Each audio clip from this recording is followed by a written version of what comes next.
months of planning my first trip to Asia, the day finally arrived.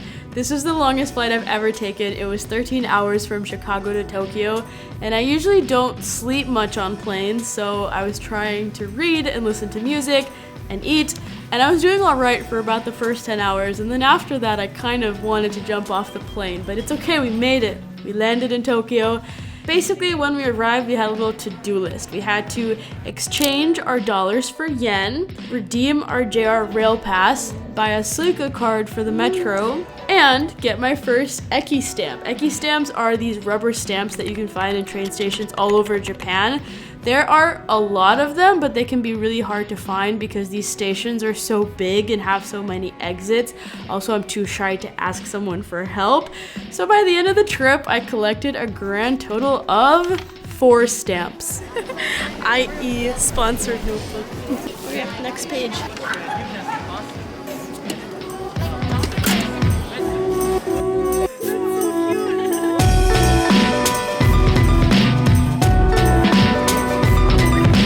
Metro to the neighborhood that our hotel was in. We had some ramen for dinner. We immediately realized how much we'd be relying on Google Translate to understand all the Japanese, but we did it, we figured it out. We went to a family mart for some snacks and finally arrived at the hotel.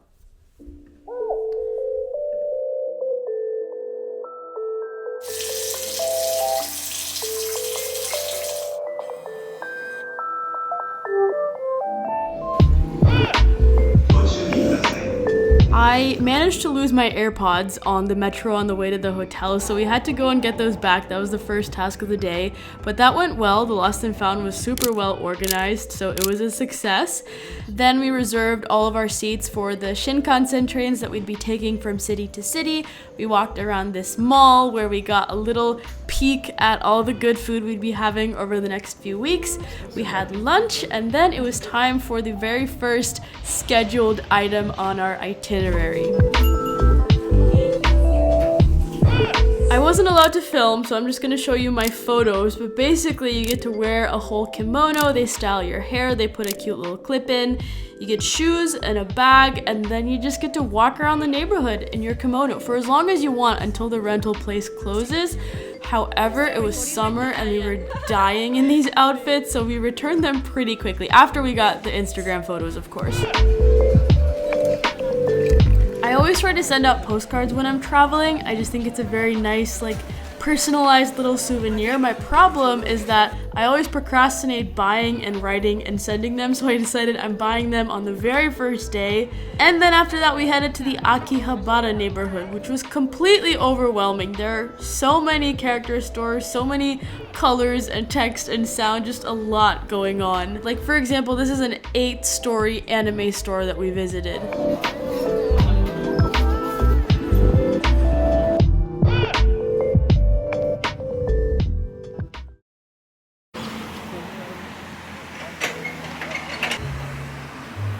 We started our day nice and early. We arrived at the Imperial Gardens as the guard was opening the gate, so one of the first ones in there. It was very pretty throughout. There were lots of nice plants and bamboo, but my favorite part was this part called the Ninomaru Garden. The irises were in full bloom, and we saw koi fish, and it was all very pretty. Here we are. And then we headed into the city, and we went to Tokyo Station.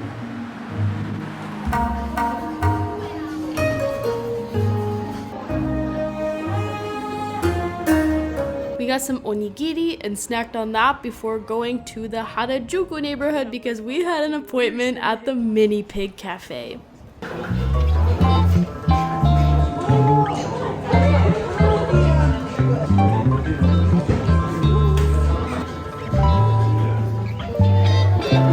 Then we went to a cafe with a very different concept, not pigs, but 2D and 3D latte art. It's super impressive, so I'm going to include the handle of the artist just to give her a shout out. I got a 2D Sailor Moon, and my friend got Anya from Spy X Family. Shibuya Crossing was a lot smaller than I expected. It definitely felt bigger in movies and photos, but it was still very cool to see. Very, very busy. All the tourists with their phones in the air and me doing the exact same thing. Finally, for dinner, we went to Flipper's Shibuya, which is a fluffy pancake restaurant. And we split one sweet one, the green tea flavor, and then one savory one, the Eggs Benedict. Since they're so fluffy, you basically just inhale them. They go down really fast. I was really surprised that they were playing Gasolina here, which was a very comforting taste of Spain in Japan, a little piece of home.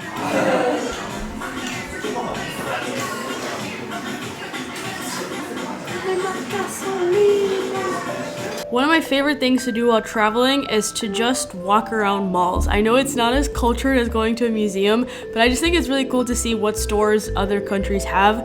This is a Cartier display that captured my attention for so long. It's like these tiny little pieces of paper that flip to produce animations.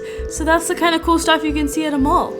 We went to a bookstore that they had on the top floors. It was absolutely beautiful. Most of it was in Japanese, but it was still really nice to look through the pictures. And then we checked off one of our bucket list food items, and we had anpan, which are red bean buns. And then it was off to Team Lab. This was a really good day for an indoor activity because it was incredibly dreary outside. We had a bit of time before our reservation, so we walked around this fish market area. We saw the Rainbow Bridge, which in daytime is obviously not very rainbowy, but there it is. And then it was time for that place that you cannot avoid seeing on Instagram. Experience the artworks with your entire body. You have to be barefoot for the entire exhibit, and also if you go, make sure you don't wear long pants or a skirt, because you have to wade through water, and there are mirrors on the floor. So between exhibits, you're walking through these dark tunnels, and then you start by going up the water staircase, you dry your feet off, and then you go into what I think is the most famous room. You've probably seen it on Instagram, the one with the crystals and the mirror, so it looks like an infinite room. Then there's one where they're projecting fish onto the water, and you're like knee deep walking through the water. There's a room with a dome where they projected falling flowers. You should definitely lie down in that one to get the full experience. I actually got dizzy getting up to leave, but it's a very cool sensation. Oh, the ceiling's shifting? I don't think I'm moving. 残念ながら後り世界の両手によりストックホルムの東京への郵便機することを選択しま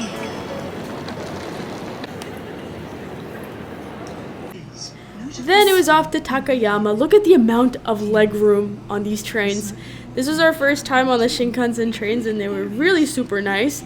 Honestly, not as fast as I thought it would be. I had this crazy idea in my head that we were just going to be flying, but they are pretty fast. On the second train, I got a delicious and very cute bento box, and I actually managed to get some work done on the train. I was feeling a little creative, so I put together my official Tokyo recap post. I wrote a caption, and then when we got to the hotel, we weren't really quite ready to go out and explore yet, so I pulled out my graphics tablet, I added my little illustrations, and posted that on Instagram. Productive!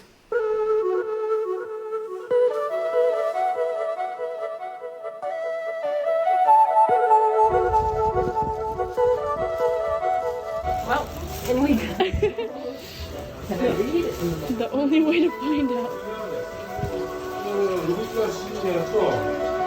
We tried this sushi restaurant for dinner that was so good, and the owners were so nice. We had a little conversation with the sushi chef through Google Translate. We met a fellow traveler from Germany. Everyone was so nice. The streets in Takayama were so pretty. We were just immediately sold on this city. We wanted to go to this coffee shop that we did not realize was actually way out there in the hills and the suburbs. Like, from looking at the map, we could not tell.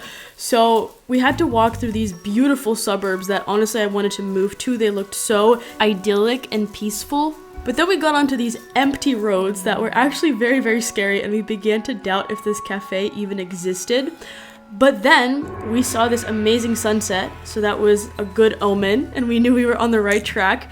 And shortly after that, we arrived at the cutest, coziest cafe I've ever seen. And we still had to walk home in the dark after that, though. That was terrifying.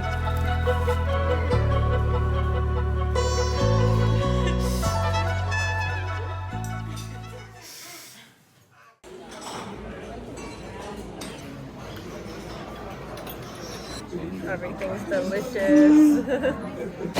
On day 2 in Takayama, we had big plans to visit the market, but unfortunately it was pouring rain like it was for much of this trip. I'm gonna get water on it. And our rain jackets were not really rain jackets, so we had to hide out in a souvenir shop for a while. Then we got some bubble tea and some soba noodles. We were just looking for all the indoor activities we could do. Finally, when the rain let up, we made our way to the Hida Folk Village.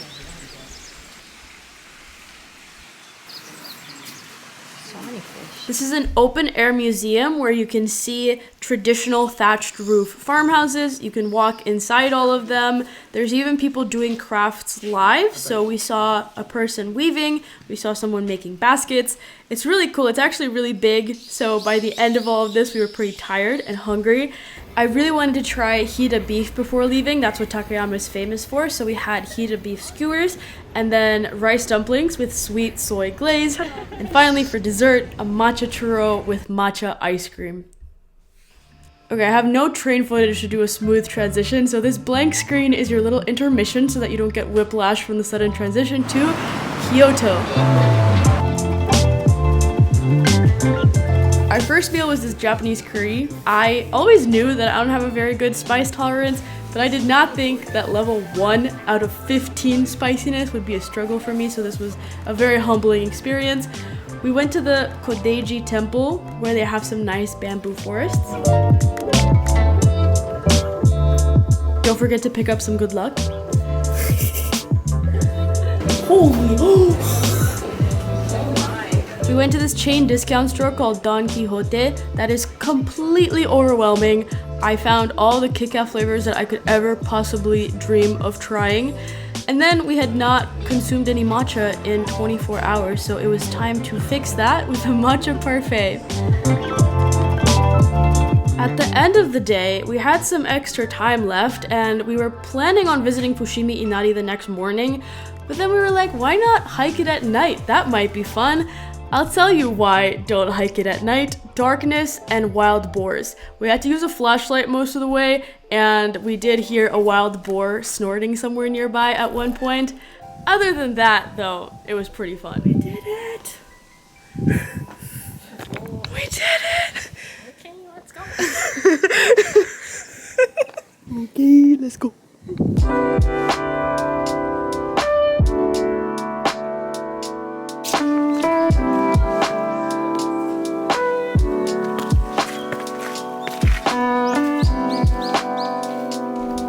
We visited this shopping street where I got myself some incense. I am currently burning that as I talk to you, as I edit this video. And there was also this Starbucks location. As an American and a coffee enjoyer, I obviously had to. This is a Starbucks that's built in a traditional Japanese house. So there's even tatami mats on the floor. It's 2 stories. It's really busy, so there was actually no place for us to sit, so we got our coffees to go, but we did check it out a little bit.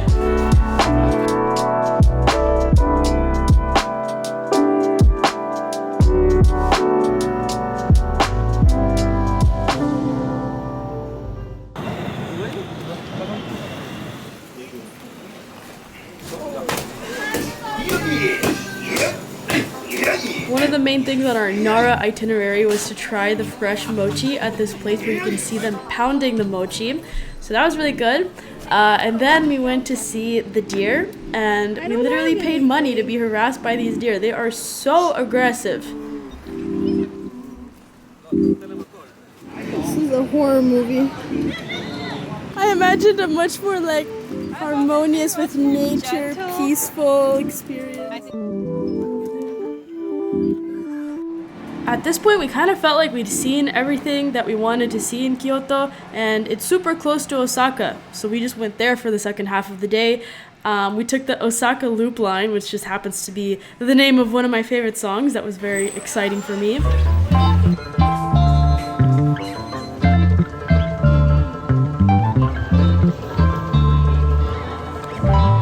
And we finished the day with a ride on the Ferris wheel. Oh my gosh.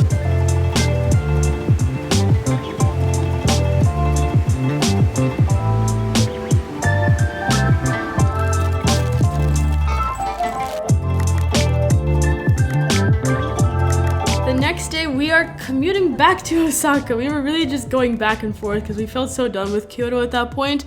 So I'm gonna recommend something to you. The Osaka Museum of Housing and Living. I know it has a boring name and maybe you just don't like museums in general, but I would really check this one out. The entry is super cheap, especially if you're a student.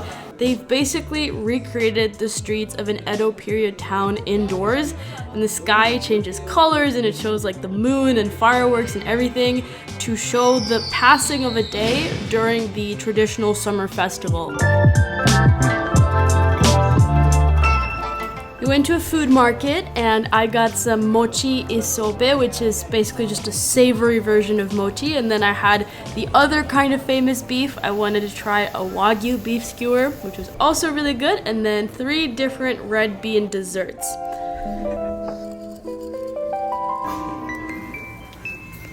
To finish out the day, we headed back to Kyoto and went to the Arashiyama bamboo forest. The sun finally came out, so it was a really good opportunity to see the sunset over the mountains. Watch out for wild monkeys. Don't go near monkeys. Don't deal with monkeys. Don't make eye contact with monkeys. Do not feed the monkey. All right.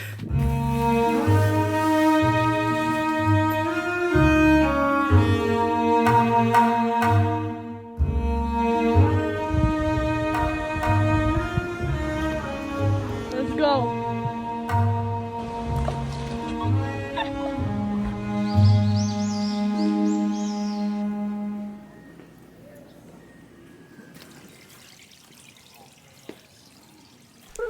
The next morning, before we left Kyoto, I finished up my postcards and went to the post office to mail them out.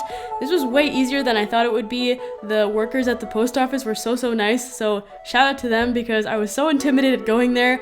I just had to glue a bunch of stamps, but I got it done. And our first activity in Osaka was the Osaka Aquarium. This is one of the largest aquariums in the world, and it definitely lived up to the expectations. It was super impressive. I think my favorite exhibit was the jellyfish one at the end.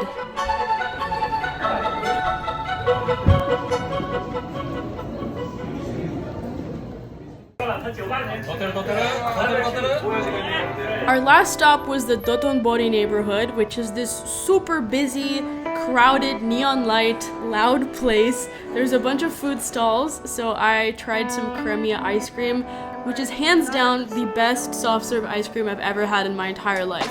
On our very last day in Japan, it was so hot that we looked at this bridge and we said, no, we're gonna cross the river instead. By land and by water, we finally made it to the Cup Noodle Museum, where we got to learn about how cup noodles and instant ramen were invented, and then make our own in the cup noodle factory. I enjoyed this so much. I think my inner child desperately just needed some markers and something to color on. I made like a little Keith Haring inspired design on mine, and then you get to go over and pick your own topics. They package it up for you, and you bring them home and eat them. Of course, after that, we were in the mood to eat some ramen for lunch, and then we went to a park to read for a bit, and to this tiny little free zoo that we found where the llamas had very bad haircuts. We came back to the Dotonbori in the evening and had a few last foods. I had a beef bun, a strawberry mochi, and of course, I had to get another cremia cone. And then, so sad, back at the hotel, it was time to pack up. By now, my extra luggage was filled with lots of gifts to take home, which just made traveling between cities and countries harder and harder, but we made it to Taiwan. When we landed, we went immediately to the Huaxi night market, and I was super impressed by the very first thing that we ate, which was a black pepper pork bun. I got another soy milk, and we stopped by a fruit store to pick up some Java apples and lychee. And the temperatures were really getting to us. It's a lot hotter in Taiwan than it is in Japan, maybe like 10 degrees hotter and probably more humid, so we cooled off with some mango shaved ice. By now, we had been traveling for 2 weeks, so I needed to do laundry for a second time. We found a laundromat, which took a little while to figure out how to work everything, but we did it.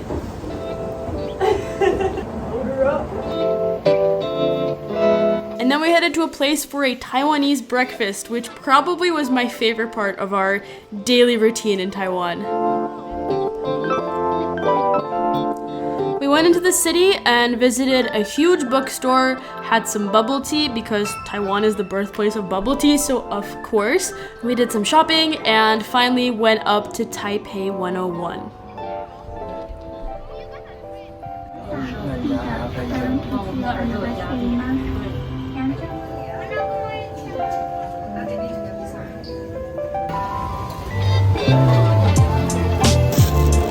First video.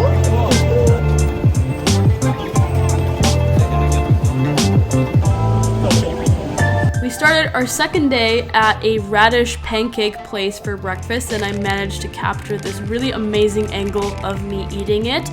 Then we went to the Dan neighborhood where we got some bubble tea, mainly because we were trying not to die of heat stroke. It was really bad on this day. We did a little bit more shopping and I found the black wide leg pants that I'd been looking for this entire trip. And finally, we went to a soup dumpling place. Surgery. It's kind of like a Coca-Cola and you're not gonna lie. I don't have as much footage from Taiwan because I was too tired to bring my camera anywhere at this point. So just to warn you, we're gonna go pretty quickly through the rest of the days on this trip.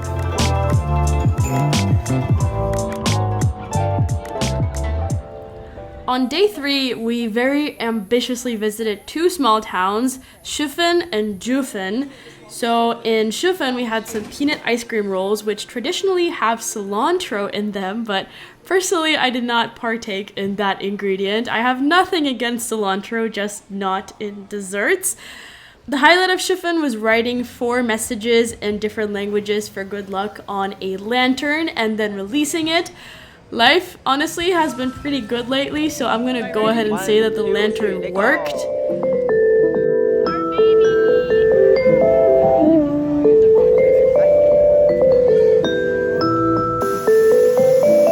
And then we took the train to Jiufen, which had stunning views. I had a Taiwanese sausage and taro ball soup, and both were really good. This city supposedly inspired the movie Spirited Away, but that's actually not true. Apparently Miyazaki has denied this, but it's too popular of a myth and the town itself really leans into it for marketing purposes. Either way, the red lanterns are absolutely beautiful. We stayed at this really nice mountainside cafe for a while. We waited for the sun to set, and it was so worth it to see the place at night.